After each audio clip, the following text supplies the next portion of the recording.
For today's Monday makeup lesson, I'm going to show you how to create this glittery smoky eye. It's actually really easy to apply and you don't need that many eyeshadows or products. So let's get started. As always, I've started off by priming my eyelids using the Urban Decay Primer Potion. You can use concealer and a little bit of setting powder if you prefer. You basically want to create a blank canvas for you to work on.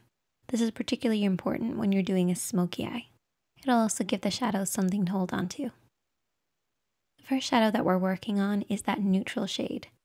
This should be at least one shade darker than your skin tone and at least 2 shades lighter than the smoky shadow that you're using.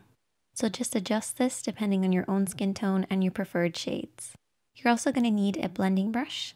We're actually going to be using 2, one for applying and one for blending. We're going to start off with the applying one and take a little bit of eyeshadow and start to work this from the outer edge of the eye, blending in. Instead of starting directly on the outer edge, I like to come in a little bit. This will just help with the blending process to make sure we're not blending our eyeshadows out too far. We want to keep our application in between these 2 lines. For regulars here on the makeup chair, you guys probably already know this, but for those who are beginners, you basically want to keep your eyeshadows blending in from this point. And to find this point, you're going to use the edge of your nose, edge of your eye, and edge of your brow, and keep your eyeshadows in from this point, and then create a parallel line for the inner corner, stopping at the tear duct. Don't worry too much about the inner corner, just really make sure you're focusing on that outer corner, blending over and back. So how do you blend? Well, what I like to do is I like to keep my hand quite low when I blend. This will just allow me to sweep over and back in the crease of the eye. And this is where the lid creases into the eye shape. You want to keep this nice and soft and blended. It should fade pretty much upwards towards the brows, but by the time it reaches the brows, it should be very sheer. You should also apply the shadow all over the lid. This will actually create a layered effect and help with the blending process for your smoky shade.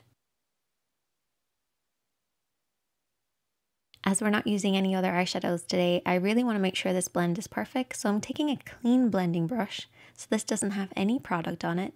And we're going to sweep this over and back to blend out any harsh lines. And now we're going to take our smoky shade. I'm going to use a flat brush, but also my fingertips to apply the shadow. We really want the darkness to be at the lash line, and there's 2 ways of doing this. Keeping your hand nice and low, or lifting your hand high and coming at the lash line at a higher angle. Do whatever works for you. And then I'm also going to be using my fingertips to apply it on the lid. This just allows me to work the black shadow into the lid. Once I've done that, I then take my blending brush. This is the one that was used previously, and softly sweep over and back to blend out what I applied with my fingertips.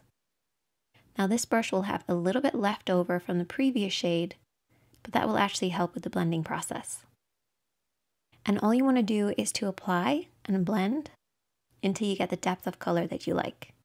Making sure that that lash line is nice and deep and dark and blending upwards into nothing by the time it reaches the brows. I then applied some mascara and lashes off camera, and we're going to continue by applying the glitter. I'm using this Urban Decay palette, which has some gorgeous glitters, and I'm using the Neon Moon shade. And I'm going to apply this with my fingertips just so I can really press this onto the lid. Sometimes I feel like your fingertips do a much better job with a lot of different shadows, particularly with this type of glitter. And you only want to saturate the lid starting in the center and then blending out. I'm then going to take a metallic eyeshadow. So this is very similar to the glitter, but it's more of a metallic sheen. And we're just going to apply this on the inner corner of the eye and also underneath the brows. The glitter won't give the same effect here, so we have to use the metallic eyeshadow. I then took my flat brush and a little bit more of that black eyeshadow, and I just applied this on the outer 2/3 of the lower lid. And that is the finished look. If you recreate it, I would love to see it. Definitely let me know. Comment below if you have any